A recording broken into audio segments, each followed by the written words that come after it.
Hello and welcome again for another episode of Wise Women Wednesdays. I'm Jennifer Regular, a soul-centered empowerment coach from Lighting the Path, and I'm also the host here at Wise Women Wednesdays, where we bring inspiring women from around the world to share their story, their experience, and tools for really coming into your own power. So today we have Susan Regier from London, Ontario. She is an in-demand copywriter, a brand storyteller, and business transformation coach, recognized for her strategic thinking, creativity, and deep intuitive skills. Susan is adept at uncovering the essence of a brand. That is the differentiating piece that sets you apart from others in your industry. Susan's transformative learning and coaching programs help her clients create a business that they are passionate about and attract more customers, increase profits, and ultimately have more flexibility and freedom in your life. She's here today to talk to us about being true to yourself and to be brave enough to share your story to inspire and create impact.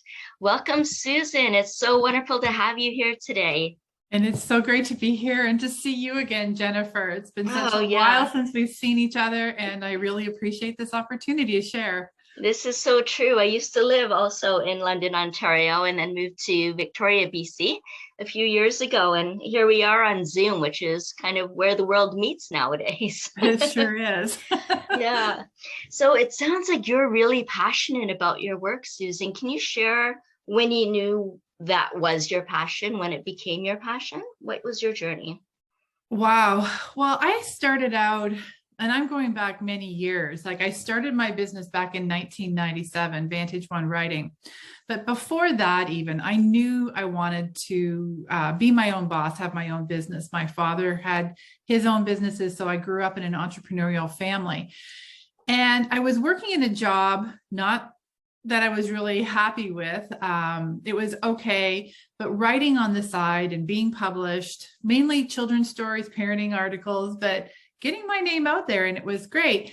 But I knew I wanted to take it to the next level, but I was scared. So just like so many people, you've got a job, you've got a regular paycheck coming in. So it's a scary proposition to step out of that. And it came to me, I received that push that I needed in the form of a truck hitting the rear of my vehicle, and horrible injuries in which I could not work for 10 weeks, got fired from my job because I couldn't work. And that really pushed me into starting my own business. So I was probably at the lowest of the low. I could feel a lot of great friends around me giving me the encouragement to step out of that place and, take some more courses and learn how to start a business. I knew my craft, but I needed to figure out how to start a business and really step into that unknown, and where magic begins, like really when you take that leap. And I did that. And the journey has been not a straight road by any means. And there's always twists and turns, and turning from copywriting, really letting go of the perceived notions that I had to be perfect. I think a lot of people feel that they have to be perfect at whatever they're doing, especially as a business owner. They don't want to let other people in to know their insecurities.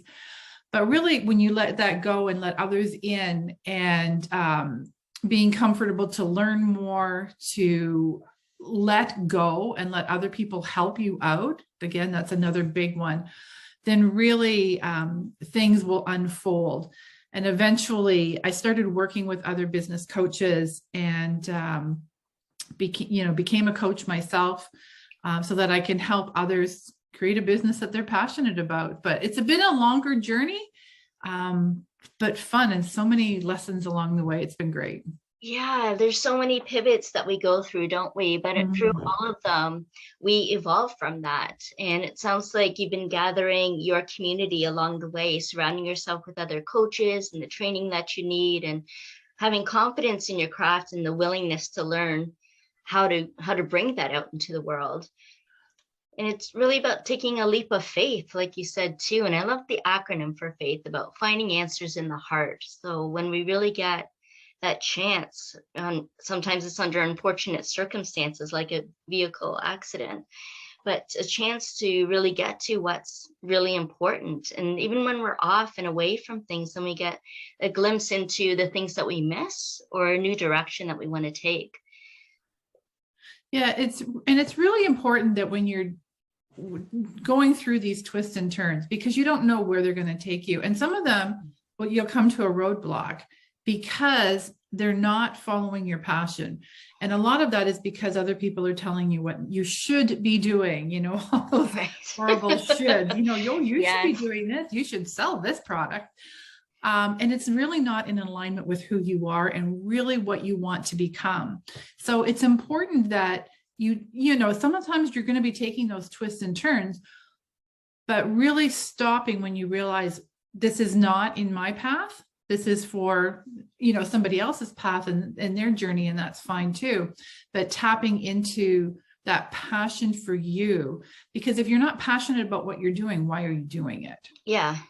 I know I remember I was leading a workshop and one of the participants in the class came up to me and told me she was a highly intuitive individual and was working with a demographic that she could not be herself. And I said, why? You've got all of this magic about you, all of these things that you can do, but you can't show them with your audience. Why are you working with them? And she just stopped and she had to realize that it wasn't her right audience, but she could do everything she wanted to do, but just switch gears to the right people to have the right clients. And she started crying because it's really impactful when you realize you could still do what you want. You might just have to shift who you're working with. Mm. Or maybe you have to shift a little bit on what you're doing and it's going to be that much better.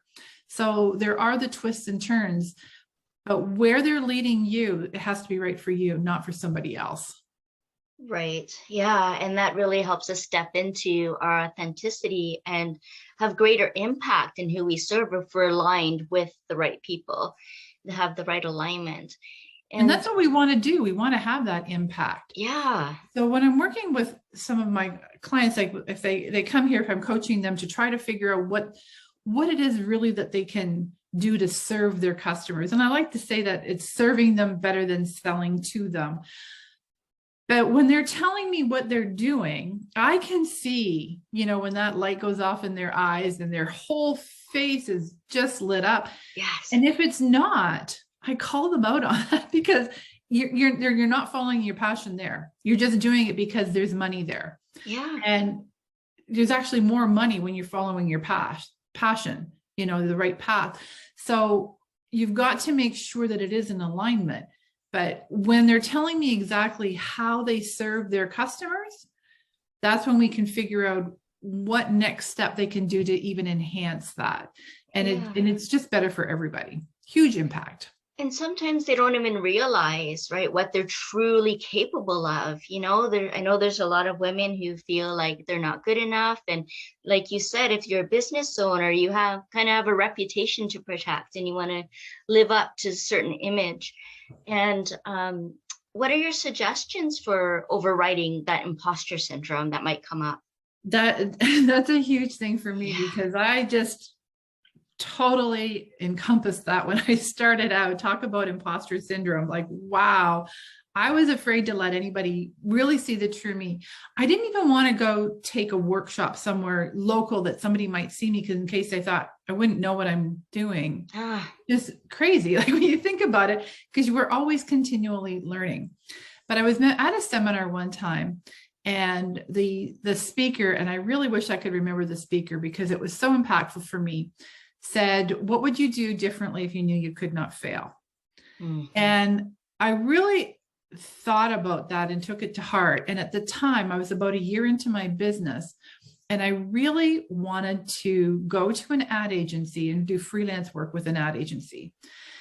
My portfolio at the time was minuscule. I'm working one-offs. I'm just starting out. And I thought, why would they hire me? But what would you do differently if you knew you could not fail? Well, I would go to an ad agency and talk to them and show them the portfolio that I have. Mhm. And I did that. And I went to a few different ones and worked with a couple, and they were okay. And one of them, it took about a year, their copywriter quit. And I have been freelancing with them since that for over 20 years. Oh, wow. And because of that, I've been able to have the opportunity to work with some amazing international accounts, which when you think about it, like that really enhances my credibility, builds my portfolio, but it's so much more, it's fun. It's steady income when I get to do, working with other clients as well. So I can work with the big brands and also with new entrepreneurs starting out and different ones in between. So it really gave me that flexibility. And all I had to do was reach out. That's all I had to do and not be afraid of a no. Yes, to take There's the a risk. take a risk, but there's a lot of things that hold us back, hold everybody back. And you just need to step out of your comfort zone and do that one thing. If you knew you weren't going to fail, what would you do? What would you do if you knew you couldn't fail? Yeah. Isn't that What great? would you do today if you were brave? Yeah. So that's one way to encourage the confidence that it takes to take a leap of faith and take a risk and to really step up and be able to be of the highest service, right? Mhm. But like you said, you work with different brands. You also work with entrepreneurs, and there's entrepreneurs and solopreneurs out there that are trying to create a brand, but really the brand is them in that case. So how do you tap into the essence and help them with that personal branding? So the very first thing that I would do is really tap into their story. Yes. Uncover who they are, where they've come from, and how they've got to where they are now. We look at, of course, at who they're working with. Who is their clients? What are their offerings? But it really comes down to their story, because when we can share their story in a way that is impactful and engaging, and first of all, it has to be engaging, but there's bits of that story that come through that other people reading it on their website, for example, or listening to it on a podcast, they're going to relate to. And there could be just one tiny little statement or incident that they're going to relate to that's going to make all the difference and want them to learn more. They're going to want them to become, to hire them, for example. And it could be that your kids are in the same dance class or in the same, art program, that type of thing. It could be something so small. Now, of course, you can't list everything in your story, and that's why you share things over time, and you want to keep writing and blogging and getting your information out there. You don't want to just do one great big download. Tell your whole life story at once. Yeah. People aren't ready to read a memoir right away, but you want to find those key pieces, and that's one of the things that I work with my clients to do that. So you help them pull out those golden nuggets. It's really fun. It's really fun. Yeah, it must be so much fun, and you discover so many new things, and it's so great to have a witness and somebody that can kind of massage that and shape it into being able to more fully embody your truth and your personal brand, so that really shows up in your business. I remember one any client, tools that you use? Oh, sorry, you have a client. Yeah, I just remember one client. She said, "There's nothing. I have nothing. There's nothing in my story. I have no story." But you know what? We all have a story, right? And everybody's is unique and fabulous because you're just so used to it. It's not a story to you. That's right, and that's what makes us unique in our brand and in our business is our story. Right. That's right. What sets you apart, because no one has the same story.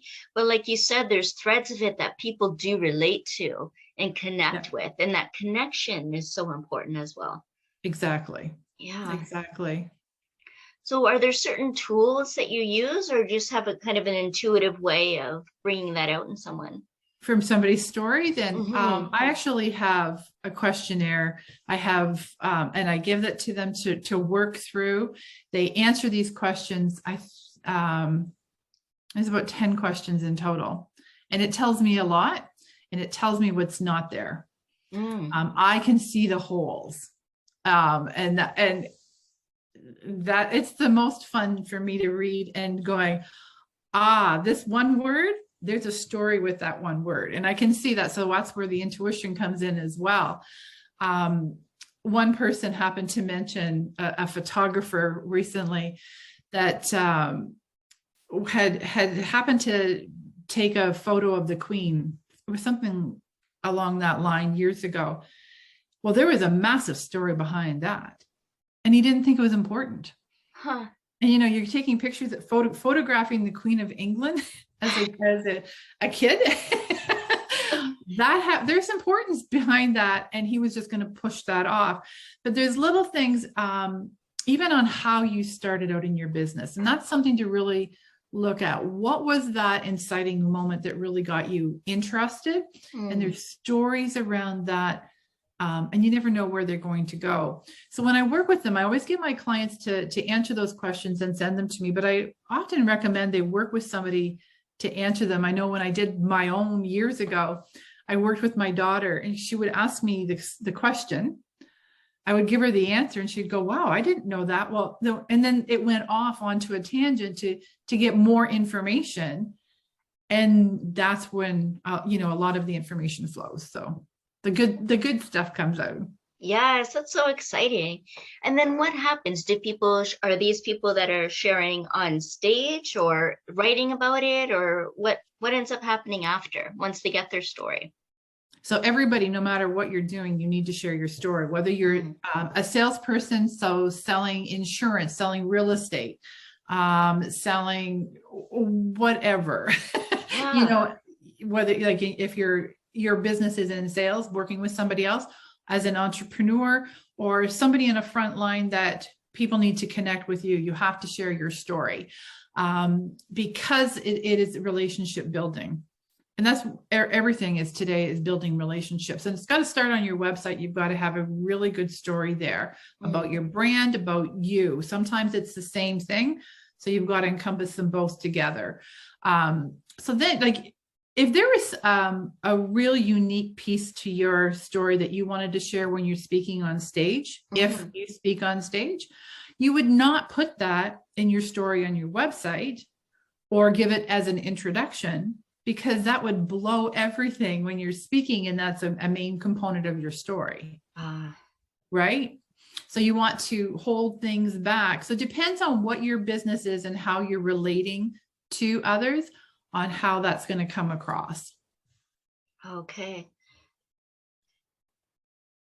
So there's a lot of things when you're talking on stage, if you're talking on stage as a speaker, that you would ruin the punchline of the whole impact of the story if they already knew that ending in advance. So you don't want to have that in there. Yeah, that totally makes sense. Totally makes sense. So how do people work with you then, Sue? Because it sounds like, this would be really applying for everyone out there. As you said, it goes across all kinds of professions, whether it's service, product, or sales oriented. Well, today, because of the pandemic, obviously everything is online.